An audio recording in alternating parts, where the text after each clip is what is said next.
Hola, Laura aquí y bienvenidos a Minecraft en Español for Beginning Spanish. We are on week 4, everything about ir, and this is kind of a review. I'm also going to explain something about ir that is probably not a surprise to you, given how we use ir in English. So, first of all, take a moment, pause this video, and try to remember, how do we use ir for yo? Tú, usted, él, ella, ello, ustedes, ellos, ellas, and nosotros, starting now.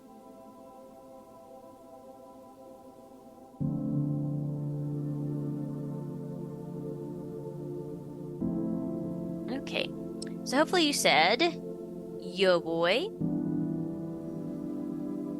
tú vas, usted, él, ella, or ello va, ustedes, ellos, ellas van, and nosotros vamos.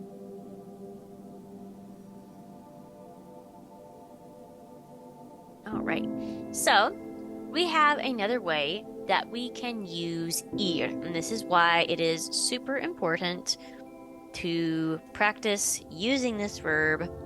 So first of all, what we've been doing most of this month is use ir to say go to, like go to a place, right? But we can also use this to talk about the future. Think about it. We also do this with English. So, for example, we could say, yo voy a minar. I'm going to mine. That is in the future. Yo voy a comprar más monedas de Minecraft. I'm going to buy more Minecraft coins. You have not done it yet, but it's going to happen in the future. Steve va a minar. Steve is going to mine. He's not mining right now, but he's going to in the future. Nosotros vamos a jugar Minecraft. We're going to play Minecraft. Maybe we're not doing it right now, but we will do it in the future. So, do you remember, how are we using ir to form the future?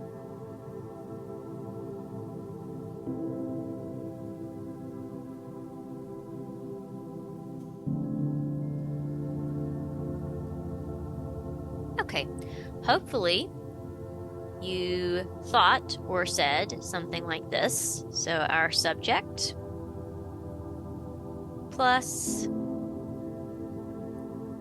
some form of ir plus a plus another verb. Okay? And in English, we would say, for example, I am going to eat. In Espanol, it would look something like this. Yo voy a comer. Comer is an ER verb, and that is the verb that we're using in this particular example. So, let's see a question, and please keep your ears out for this one because I am probably going to start using this more in class to ask you what you're going to do. ¿Qué vas a hacer? You may notice when I say that, ¿qué vas a hacer? I'm not saying ¿qué vas a hacer? You can do that if you want. That is perfectly fine. However, there is something that happens when we speak Spanish quickly, and this also happens in English.